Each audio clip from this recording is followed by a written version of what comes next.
প্রিয় দর্শক, সাজ্জাদ কাদিরের প্রীতি নিন, শুভেচ্ছা নিন। আজকে আমি একা কথা বলবো না, দ্বৈতভাবে কথা বলবো। আজকে আমাদের এই লাইভে যুক্ত হয়েছেন গতকাল বৃহস্পতিবার স্বাস্থ্য অধিদপ্তরের মহাপরিচালক ডক্টর প্রভাত চন্দ্র বিশ্বাস তিনি ৮ দিন হসপিটালের লাইসেন্স বাতিল করেছেন। এই লাইসেন্স বাতিল করার মধ্য দিয়ে ৮ দিন হসপিটাল মূলত বন্ধ হয়ে গেল। কেন ৮ দিন হসপিটাল সরকার বন্ধ করে দিল? অভিযোগ হচ্ছে গত কুরবানির ঈদের আগের দিন অর্থাৎ বুধবারে ৮ দিন হসপিটালের মগবাজার শাখায় ৬ জন নবজাতকের মৃত্যু ঘটে। এটি অত্যন্ত দুঃখজনক একটা ব্যাপার। আমরা এর জন্য সমস্ত দেশবাসী ওই সময় দুঃখ প্রকাশ করেছি এবং ৮ দিন হসপিটালের এখানে কোনো গাফিলতি আছে কিনা এই ব্যাপারে তদন্ত করে ব্যবস্থা নেবার জন্য সরকারের প্রতি আমরা আহ্বান জানিয়েছি, প্রত্যেকেই, দেশের প্রতিটি মানুষ। এবং ওই প্রতিবাদের ধারাবাহিকতায় স্বাস্থ্য মন্ত্রণালয় তদন্ত কমিটি গঠন করে ৬ নবজাতকের মৃত্যু সংক্রান্ত বিষয় নিয়ে। এরপরে ঈদের পরে ওই তদন্ত কমিটি একটি রিপোর্ট প্রদান করেছে। রিপোর্টে তারা মোটামুটি ৩টি বিষয়ের উল্লেখ করেছেন। প্রথমত, প্রচুর মানুষের উপস্থিতি। দ্বিতীয়ত, এসি বন্ধ থাকা দীর্ঘক্ষণ। তৃতীয়ত, পর্যাপ্ত পরিমাণে ভেন্টিলেশন না থাকা।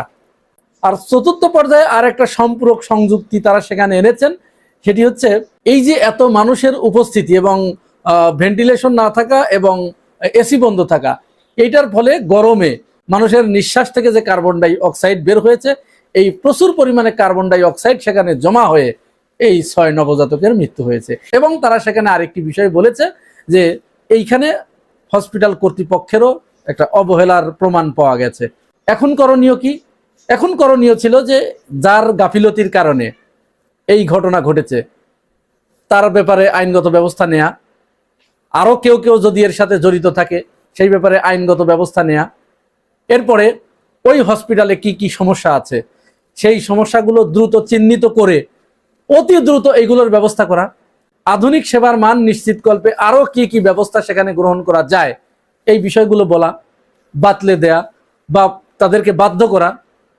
কিন্তু সেটি না করে আমরা সোজা দেখলাম গতকাল বৃহস্পতিবার তিনি ৮ দিন হসপিটালের লাইসেন্সই বাতিল করে দিলেন। মানে বিষয়টা এরকম যে আপনার গলায় ক্যান্সার হয়েছে, পুরো মাথাটাই কেটে ফেলে দেন। এই যে আমাদের হৃদরোগ ইনস্টিটিউট আছে না, এই হৃদরোগ ইনস্টিটিউটে প্রতিদিন গড়ে ২০ জন রোগী মারা যায়। এই দেখুন রিপোর্ট, প্রথম আলোর রিপোর্ট। তারপরে এই যে হামে কয়েকদিন আগে যে হাম হলো, এই হামে কয়েকদিনে ঢাকা মেডিকেলে ৬০ শিশুর মৃত্যু হয়েছে। ঢাকা মেডিকেল কি বন্ধ হয়েছে? জাতীয় হৃদরোগ ইনস্টিটিউট কি বন্ধ হয়েছে? আপনি রাস্তায় যখন গাড়ি চালাচ্ছেন হাজার হাজার লোক মারা যাচ্ছে প্রতিদিন, এর হিসাব কি আছে? কোন ড্রাইভারের লাইসেন্স কি বাতিল হয়েছে? রাস্তা বন্ধ করে দেওয়া হয়েছে? রাস্তা কেটেই ফেলে দেবো এরকম করা হয়েছে? তাহলে এটা কিসের আলামত? অনেকেই বলছে, রাজনীতি বিশ্লেষক যারা বা স্বাস্থ্য বিশ্লেষক যারা বলছে যে এই ব্যাপারে সরকার যে সিদ্ধান্ত নিয়েছে এই সিদ্ধান্ত মোটেই সঠিক হয় নাই। বরং এখানে অনেকেই প্রশ্ন তুলছে যে ডক্টর প্রভাত চন্দ্র বিশ্বাস তিনি যে লাইসেন্স বাতিল করলেন, এর মানে কি এই গরিবের হসপিটাল বলে খ্যাত ৮ দিন হসপিটাল, এই হসপিটালের রুগীগুলো কি ওই দেশে পাঠানোর জন্য, সীমান্তের ওপারে পাঠানোর জন্য, যে এখানে চিকিৎসা চলবে না, এই রুগীগুলো ওই দেশে যে চিকিৎসা নেবে? এই প্রশ্ন ওঠাটা কিন্তু স্বাভাবিক, খুবই স্বাভাবিক। এই হসপিটাল বন্ধ করার কারণে যে পাবলিক সেন্টিমেন্ট, যেটা জনগণের রিয়াকশন, এইটা আসুন আমরা ছোট্ট একটা ভিডিও ক্লিপ দেখি। দেখুন এখানে কি বলছে। আগামীতে আমি কোথায় যাব? আমার তো এত টাকা নাই ভাই, আমার প্রতিদিন লক্ষ লক্ষ টাকা ইনকাম নাই, আমি কোটিপতির সন্তান না, আমি কোথায় যাব আমার বাচ্চাকে নিয়ে সেটা বলেন। ওই বাচ্চা যদি মারা যায় সরকার কি দেবে? কি দেবে ওই বাচ্চার বাবা মাকে? আইসিইউ এনআইসিইউ তে একদিন 2 দিনের বাচ্চাও ভর্তি আছে, হঠাৎ করে যে লাইসেন্স বাতিল করে দিল, এই বাচ্চাগুলো এই পেশেন্টগুলো নিয়ে যাবে কোথায়? 3 বার দিলে ঢাকা শহরের মধ্যবিত্ত লোকেরা, রিকশা চালকরা কোথায় যাবে? ঢাকা মেডিকেলে প্রতিদিন রোগী মরে, কটাই চলে। এখানে তো তাদের কোনো ফল্টই নেই। ইলেকট্রিক এটা তো আমার বাসায়ও হতে পারে, বাসায় এসি লিক হতে পারে, গ্যাস সিলিন্ডার লিক হতে পারে। কই কটা খবর নিচ্ছে সরকার?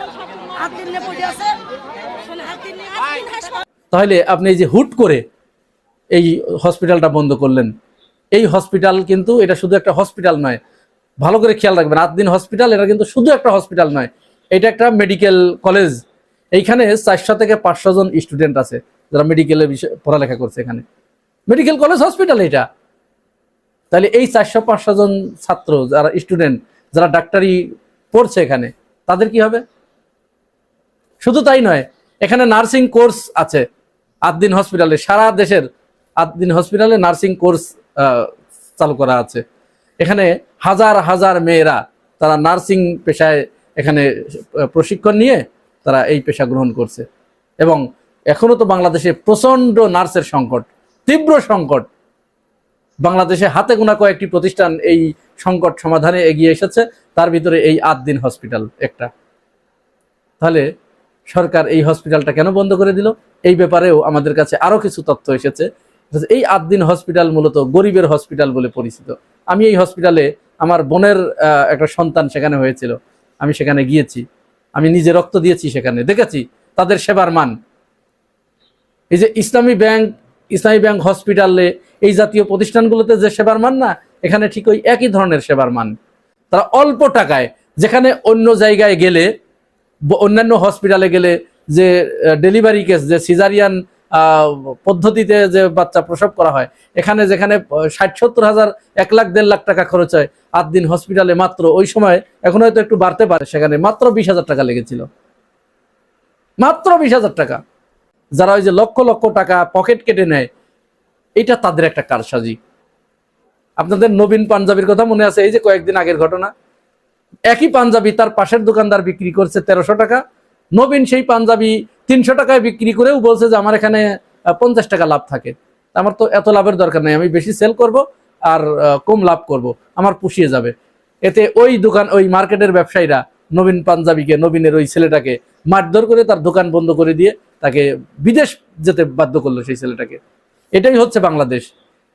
এই যে সিন্ডিকেট, যারা মরা রোগীদেরকে আইসিইউর ভিতরে রেখে 3 দিন রেখে 2 লাখ টাকা বিল করে, এই সিন্ডিকেটগুলো আদ্দিন হসপিটালের ওই মানবিকতার কারণে তারা এটা অনেকটা পেরে ওঠে না। ফলে তারা এখন আদ্দিন হসপিটালকে, প্রবোধচন্দ্রকে প্রবোধ দিচ্ছে যে বন্ধ করো, নামটা তো আদ্দিন। ভালো করে খেয়াল করবেন, নাম কিন্তু আদ্দিন। এটা যদি রামদিন হতো তাহলে কিন্তু বন্ধ হতো না, নিশ্চয় বন্ধ হতো না। আর বন্ধ করেছে প্রবোধচন্দ্র বিশ্বাস। তার মানে তোমরা ওই পাশে যাও, কাঁটাতারের ওই পারে যাও চিকিৎসা নিতে, অথবা অমুক হসপিটালে যাও, লক্ষ লক্ষ টাকা দাও, তমুক হসপিটালে যাও, লক্ষ লক্ষ টাকা দাও। আদ্দিনে কেন তোমরা চিকিৎসা নেবে? আদ্দিনে চিকিৎসা নেওয়ার দরকার কি তোমাদের?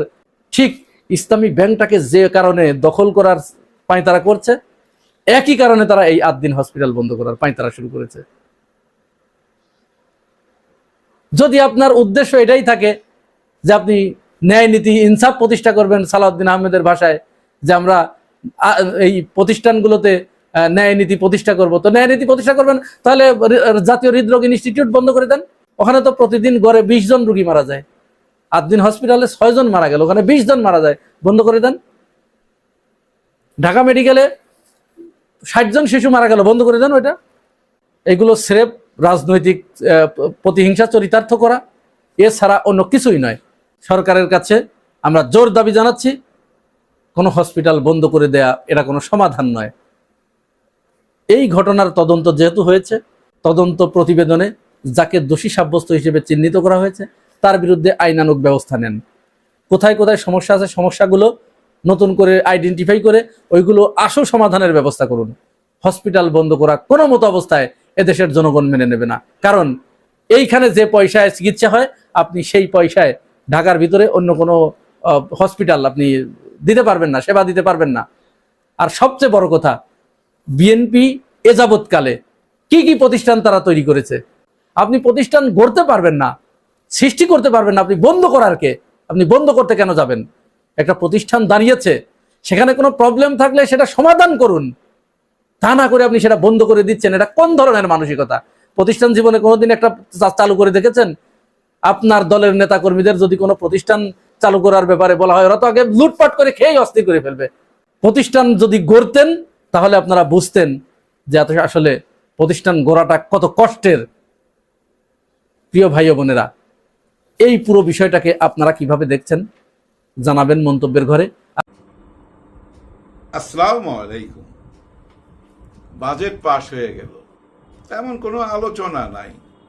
আলোচনা আলদিন হাসপাতাল নিয়ে, আরো অনেক কিছু নিয়ে আলোচনা।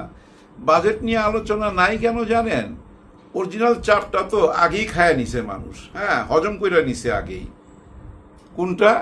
ওই যে বিদ্যুতের দাম বাড়াইলো, তেলের দাম বাড়াইলো, গ্যাসের দাম বাড়াইলো, ওই জায়গায় তো মানুষ হয়ে গেছে। মেন ওজনটা তো ওইখানে দিয়ে দিছে আগে, ওই ওজনটা মানুষ নিয়ে নিছে, হজম করে ফেলছে। যার জন্য এই নতুন বাজেটে কি হবে না হবে অতটা মাথা ব্যথা নাই। সাধারণ মানুষের যে রিক্সাওয়ালাটা এক জায়গা থেকে আরেক জায়গায় যাইতে 30 টাকা নিত, ও এখনো 30 টাকাই পাবে। 40 টাকা চাইলে হয়তো কোনো উদার মনের মানুষ দিয়ে দিতে পারে, আবার কেউ থাপ্পড়ও লাগাই দিতে পারে যে বেটা বেশি চাইলি কেন। এমন হইতে পারে ভাই, কারণ জুলুমটা না ভাই ওই গরিবের উপরেই হয়। যেমন ওই যে গরিবের হাসপাতাল আলদিন, ওইটা নিয়ে এখন কি চলতেছে, গরিবের উপরে জুলুম চলতেছে। কিন্তু সংসদে কিন্তু ওনারা কবিতা লিখতেছে। হ্যাঁ, একজন কবিতা লেখে, আরেকজন নিয়ে আসে নতুন করে আরেকটা কবিতা। হ্যাঁ, উনি কবিতা লিখছে, উনি কে দেখেন, ওনার কবিতাটা আমার পছন্দ হয়েছে, আমি আপনাদেরকে শোনাবো। দেখেন, বাগেরহাট 5-এর। স্পিকার, আপনাকে ধন্যবাদ। মাননীয় স্পিকার, আমরা গতকাল সংসদে একটি কবিতা শুনেছিলাম। চিরসুখী যে জন ভ্রমে কি কখন ব্যথিত বেদন বুঝিতে পারে, কি যাতনা বিষে বুঝিবে সে কিসে, কভু আসিবে সে দংশে নিজারে। মাননীয় স্পিকার, এই কবিতার বিপরীতে আমিও একটি কবিতা লিখেছি। যে কভু গুমের আধারে হারায়নি পথ, সে কি বুঝবে স্বজন হারানো বেদনা কত। গুমের যাতনা বুঝিবে সে কিসে, যে ছিল শিলংয়ের বিলাসিনী সে। রাগ করলেন? দেখেন, সালাউদ্দিন সাহেব নিজেও হাসতেছে। এই হইল এই জেনারেশন, বুঝছেন? জবাব ঠিক দিয়ে দিবে, কোনোটাই রাইখা দিবে না, সবকিছুই ফেরত দিবে। এই যে ইসলামিক ব্যাংক যেভাবে নিয়ে নিলেন, এটারও একটা কঠিন জবাব সামনে পাবেন আপনারা। এই কবিতার মতো জবাব আসবে, নিশ্চয়ই আসবে। এবার আসি আলদিন হাসপাতাল নিয়ে। এই নামের মধ্যেই তো পুরো রহস্য, কেন এইদিকে নজর। কিন্তু ঘটনা একটা ঘটছে, যে ঘটনা মোটেও মাইনা নিতে পারি না। কেন মাইনা নিতে পারি না? যে এরকম হওয়া উচিত না। 6 জন ভাই, একদম আল্লাহর পাখি, একদম নবজাত শিশু আল্লাহর কাছে চলে গেল। দোষটা কার? পুরা হাসপাতালের? না, পুরা হাসপাতালকে না সে দোষ দেওয়া যাবে না। ওই শিশুগুলা যে ওয়ার্ডের মধ্যে ছিল, যাদের দায়িত্বে ছিল, তাদেরকে অবশ্যই আইনের আওতায় আনতে হবে। এটা তো মাইনা নেওয়া যায় না। গ্যাস লিক হইলো না, আপনারা এসি বন্ধ করে দিছেন, কে বন্ধ করলেন, কাদের ডিউটি ছিল, কার দায়িত্ব ছিল, এদেরকে আইনের আওতায় নিশ্চয়ই আনতে হবে। এটা তো ছাড় দেওয়া যায় না। কিন্তু এইটা কি করলেন? পুরা নিষিদ্ধ কইরা দিলেন, লাইসেন্স বাতিল কইরা দিলেন। এটা কোনো কাজ হইল? আঙুল একটুখানি পড়ছে দেখা আঙুলটাই তো কাটবেন, একেবারে কবজা থেকে কাইটা ফেলাবেন? এটা তো হয় না। আপনারা যেটা করলেন, এখান থেকে কাইটা নিয়ে চলে গেলেন। কেন নিয়ে গেল এটা আমরা একটু বোঝার চেষ্টা করি। আসেন অন্যভাবে একটু বোঝার চেষ্টা করি। ইসলামিক ব্যাংকের পরে এদিকে কেন আসলো, এর কারণ কি? এই আদ্দিন হাসপাতালের বাংলা অর্থটা কি? এটা তো ভাই আরবি একটা শব্দ, আদ্দিন। আদ মানে আমরা ধৈরা নিতে পারি, ইংরেজিতে যেমন আমরা দি বলি না, দি আদ, এটা হলো দি। আর দিন, দিনটা পুরাটাই ইসলামিক একটা শব্দ। কিন্তু দিন মানে সত্য জীবন ব্যবস্থা। আল দিন, ইহা সত্য জীবন ব্যবস্থা, এটা হলো মেন মানি। তার মানে কি জানেন? ইসলামকেই নির্দেশ দিচ্ছে, ইসলামের দিকেই কিন্তু আছে। ইসলামে যেভাবে মানুষকে সেবা দেওয়ার কথা লেখা আছে, ঠিক তেমন ভাবেই কিন্তু এই হাসপাতালটা পরিচালনা করা হয়। যার জন্য বলা হয় এটা গরিবের হাসপাতাল, মা আর শিশুর হাসপাতাল। অতি সাধারণ একজন মানুষের ওয়াইফের যখন ব্যথা উঠবে, প্রেগনেন্ট ব্যথা উঠবে, কোথায় নিয়ে যাবে? স্কয়ারে নিয়ে যেতে পারবে? অ্যাপোলোতে নিয়ে যেতে পারবে? হ্যাঁ, নিয়ে যেতে পারবে। কোথায়? ঢাকা মেডিকেল কলেজে। সেখানে কি অবস্থা আপনারা সবাই জানেন। আরেকটা জায়গায় কোথায়?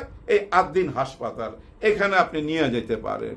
এই হাসপাতালটা মা আর শিশুদের জন্য বিখ্যাত বহুদিন যাবত।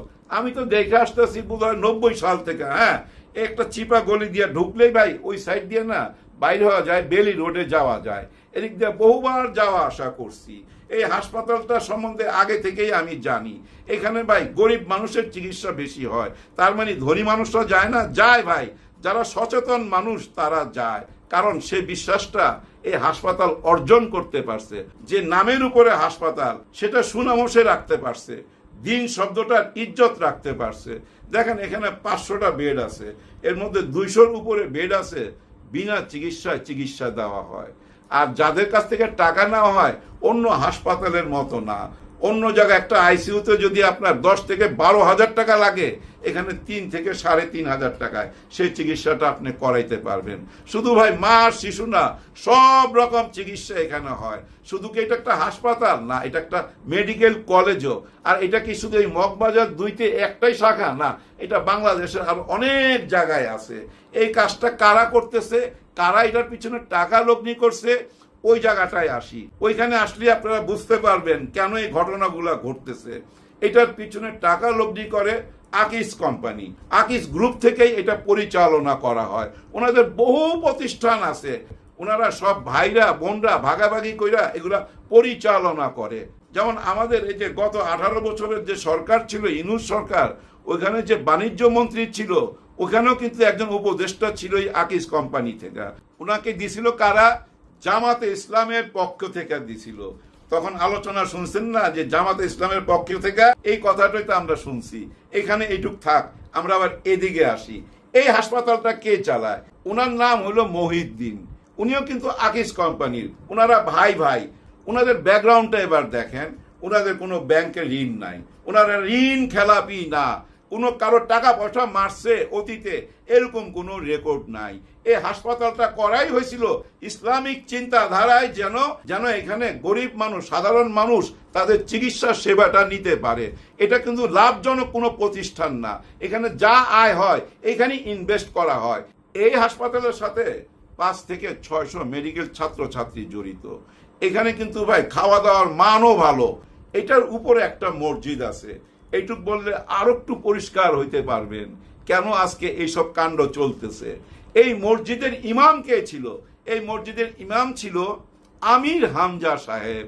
ওই যে সিনেমার নায়িকা নিয়ে কথাবার্তা বলে, যেটা নিয়ে অনেক ট্রল হয়, আমির হামজা বর্তমানে আমাদের এমপি আমির হামজা, যার বিরুদ্ধে টুকু সাহেব মামলা করছিল, অনেক টাকার মামলা। ওই মামলার কি হইলো জানি না। ওই আমির হামজা সাহেব ছিল এই আলদিন হাসপাতালের ছাদে যে মসজিদটা আছে এই মসজিদের ইমাম, বহুদিন ছিল। এই আমির হামজা সাহেব যেখানে যেখানে ভাই ওয়াজ করতো না, ওয়াজ করে বেড়াইতো, এর পিছনে কিন্তু এই আকিস কোম্পানি সহযোগিতা ছিল। যেমন দেখেন এই যে যশোরের সাইডে, অভয়নগরের সাইডে, বেনাপোলের দিকে আমাদের আজহারি হুজুর যত ওয়াজ করে, যে আপনারা দেখেন না কত বিরাট অ্যারেঞ্জমেন্ট, পেশাব পায়খানার জায়গা, অজু করার জায়গা, অনেক টাকা ইনভেস্ট করতে হয়। এই টাকাটার পিছনে কাদের হাত, কারা দেয়? এই আকিস কোম্পানি। ওই সাইডে যতগুলো ওয়াজ দেখছেন সব কিছুর পিছনে আকিজের হাত ছিল। আজহারি হুজুর যে এত সুনাম অর্জন করছে এই ওয়াজের মাধ্যমেই তো করছে। ওনার প্রথম দিকে যেসব ওয়াজ শুনতেন আপনারা, আমির হামজার যত ওয়াজ শুনতেন, আরো অনেকেরই এদের পিছনে কিন্তু সহযোগিতা করত এই আকিস গ্রুপ। এখন কথা হচ্ছে, এরা কি আসলে জামাতে ইসলামের? না, এটা বলা যাবে না। কারণ কি জানেন, তারা আওয়ামী লীগকেও ডোনেশন দিত, আবার জামাতকেও ডোনেশন দেয়। আমার তো মনে হয় বিএনপিকেও দিবে চাইলে। ওনারা সবাই সাথে তাল মিলায়া চলে। তবে এখানে একটা প্রশ্ন আছে, ওনাদের ধ্যান ধারণা সব কিছু ইসলামিক মাইন্ডের। আর ওনাদের হাসপাতালের যে আলদিন নাম, এই নামের অর্থ থেকেই তো বোঝা যায় ওনারা টোটালটা ইসলামিক মাইন্ডের। এখন প্রশ্ন হচ্ছে, এই কারণে কি ওনাদের দিকে হাত বাড়াইলো সরকার? এটাই কি মনে হয়? না হলে ভাই পুরো একটা হাসপাতালকে কেন নিষিদ্ধ কইরা দিতে হবে? এটা তো ভাই আমাদের বাংলাদেশের ইতিহাসে এর আগে ঘটছে কিনা আমি জানি না। তার মানে এইটা ভাবেন না ওই 6টা যে আল্লাহর পাখি আল্লাহর কাছে চইলা গেল, এর বিচার আমি চাচ্ছি না। নিশ্চয়ই আমি এর বিচার চাই, কিন্তু এর বিচার চাই বইলা হাসপাতাল নিষিদ্ধ হয়ে যাক, এইটা আমি চাই না। দেখেন এই মামলাতে এসব জড়িত হইল কে? শিশির মনির সাহেব। বুঝছেন এবার কই থেকে কই আসে লাইন? সব কিন্তু এক সুতায় গাথা। মানে ধৈর্য নিতে পারেন এটা জামাতে ইসলামের ব্লকের। তাদেরই তো লোকজন দেখতেছি আশেপাশে, নাহলে শিশির মনির সাহেব কেন আসলো? উনি কিন্তু হাসপাতালের পক্ষ নিয়ে আসছিল, যার জন্য প্রচুর সমালোচনা হয়েছে ওনাকে নিয়ে। তবে ওনার একটা নেক নিয়ত ছিল যে হাসপাতাল থেকে যারা ক্ষতিগ্রস্ত তাদেরকে অর্থনৈতিকভাবে সাহায্য করা, মোটা অঙ্কের টাকা দেওয়ার কথাবার্তা শুনছি ভাই। এমনও শুনছি আমি যে একজনকে 80 লক্ষ টাকা করে দেওয়া হবে। সত্য মিথ্যা জানি না, জানা যাবে। শিশির মনির সাহেব এটা প্রকাশ করবে নিশ্চয়ই। কিন্তু শিশির মনির সাহেব ওইখানে যাওয়ার পিছনে আপনারা বুঝতে পারছেন তো, ওই জামাতে ইসলামের একটা গন্ধ আছে বলেই কিন্তু আজকে সরকারেরও দৃষ্টি এইদিকে। সরকার এই দৃষ্টিটা ভালো দৃষ্টি দেন নাই। এই দৃষ্টিটা আপনার ভালো যে হয় নাই এটা সোশ্যাল মিডিয়াতে আপনি বুঝতে পারতেছেন। কত বড় অন্যায় হয়ে গেছে চিন্তা করা যায়। এখানে হাজার হাজার মানুষ চিকিৎসা নিত এবং হাজার হাজার মানুষ এখানে চাকরি করে। তাদের কথা একবার ভাবছেন? ভাবেন নাই। যে রুগী এখানে চিকিৎসা চলতেছিল, ওই রুগী যদি এখন বাইরে হয়ে যায় কোথায় চিকিৎসা নিবে? তাকে যাইতে হবে ওই ঢাকা মেডিকেল কলেজে। স্কয়ারে যাওয়ার ক্ষমতা তার নাই, অ্যাপোলোতে যাওয়ার তার ক্ষমতা নাই, প্রাইভেট হাসপাতালগুলো অনেক খরচ, যাওয়ার ক্ষমতা নাই। ওই ঢাকা মেডিকেলে যাইতে হবে। ওইখানে যা কিভাবে জানেন? একটা বিছানা পাবে কোথায়? হয়তো একটা বাথরুমের কাছে, একটা চাদর বিছায়া ওইখানে রুগীকে শোয়াইতে হবে। ওইখানে আর কোনো উপায় নাই। 2-3 সপ্তাহ অপেক্ষা করার পর লাইনে দাঁড়ায়া টিকিট দিয়া অপেক্ষা কইরা একটা বেড পাইছে। 2-3 সপ্তাহ, 1 মাসও লাইগা যাইতে পারে। ওই 1 মাস পর আবার আরেকটা দুশ্চিন্তা, অপারেশন কখন হবে, সেটার জন্য লাইন দেওয়া। এরকম ভাবেই তো চলে ঢাকা মেডিকেল কলেজ। এই পেশেন্টগুলো এখন ওইখানে যায় লাইন দিতে হবে। কত বড় দূর অবস্থা। যে মা তার চিকিৎসা চলতেছিল, যার কথা ছিল হয়তো আগামী সপ্তাহে তার ডেলিভারি হবে, এখন সে কোথায় যাবে বলেন? সবাই হাহাকার, কান্না। এতে কি মনে হয় না সরকার কি জনগণের বিরুদ্ধে চলে যাইতেছে? জনগণের মন বিচার করতে চাইতেছে না, নাকি মন বুঝতে পারতেছে না, নাকি তাকে কেউ বুঝতে দিতেছে না? ওনার আশেপাশে যারা আছে তাদেরকে একটু বিচার করলেই বুঝতে পারবেন। যেমন দেখেন, এই যে বগুড়াতে আমাদের প্রধানমন্ত্রী যখন গেল, 500 মিটার রাস্তা, 500 মিটার যাইতে ম্যাক্সিমাম, আপনি যদি হাইটা যান ম্যাক্সিমাম সময় লাগবে 5 থেকে 7 মিনিট। ধীরে ধীরে হাঁটলে 7 মিনিট, একটু জোরে হাইটা গেলে 4 মিনিটও যাইতে পারবেন। এইটুক রাস্তা কি গাড়ি যাইতে পারতো না? নিশ্চয়ই যাইতে পারতো। ওইটুক রাস্তা ঠিক করার জন্য 10 লক্ষ টাকার ইট ভাড়া আনছে। চিন্তা করতে পারেন? জমিদার সাহেব যাবে, ইট বিছায় দিতে হবে।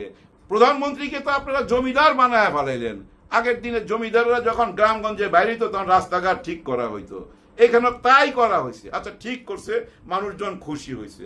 উনি যখন আবার ঢাকায় চলে আসলো তখন আবার ওই ইট গুলা না উঠায় নিয়ে চলে গেছে। এখন কি অবস্থা মানুষের? ওই ইট বিছাবার জন্য তো একটু রাস্তা কাটতে হয়েছে, কাটছে না, চারিদিকে ঠিকঠাক করতে হয়েছে না? এখন ঝড় বৃষ্টি আইসা ওগুলা কাদা কাদা হয়ে গেছে। মানুষ ছি ছি দিতেছে। কোথায় হচ্ছে ঘটনাটা? একদম স্বয়ং প্রধানমন্ত্রীর দেশের বাড়িতে।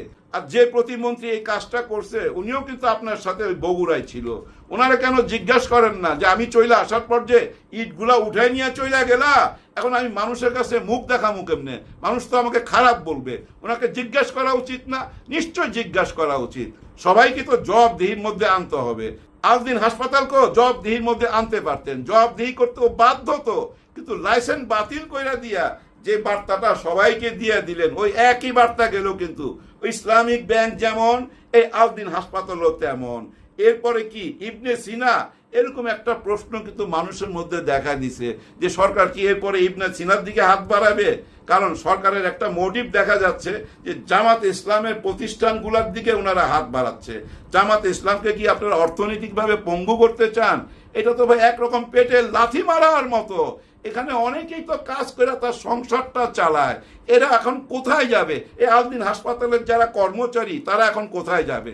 ওই স্টুডেন্টগুলো কোথায় যাবে? যেসব পেশেন্ট এখন ভিতরে আছে ওরা এখন কোথায় যাবে? সেগুলোর ব্যবস্থা করছেন? করেন নাই। এভাবেই সরকারের বদনাম হচ্ছে। দিনে দিনে ঋণের বোঝা বাড়তেছে তো আপনাদের। কেন বুঝতেছেন না? মানুষের মন না বুঝতে পারলে তো আপনি আবার সেই আগের সরকারের মতো হয়ে যাবেন। আগের সরকার বলতে কিন্তু আমি ডক্টর ইউনূসকে বুঝাচ্ছি না। অনেক আছে, অনেকে আইসা এখন ডক্টর ইউনূসেরই বদনাম করতেছে। ডক্টর ইউনূসের নাকি এই দেশকে বেচা ফেলাইছে, ধ্বংস কইরা দিছে। ডক্টর ইউনূসকে দিয়া ভুলাই দিতে চায় 16-17 বছরের ইতিহাস। সেটা ভুলাই দিতে চান, এটা আমরা বুঝি। আপনারা এখন চাচ্ছেন যেটা, সেটাও আমরা বুঝি। চেষ্টা কইরা যান, কোনো অসুবিধা নাই। বিদায় নেওয়ার আগে শুধু এইটুকু বইলা যাই, ওই যে বাইচা বাইচা শুধু জামাতের পেটে যদি লাথি মারতে চান, তাদের প্রতিষ্ঠানগুলোর দিকে যদি বারবার হাত বাড়ান, এটা দেশের মানুষের কাছে ভালো একটা বার্তা যাচ্ছে না।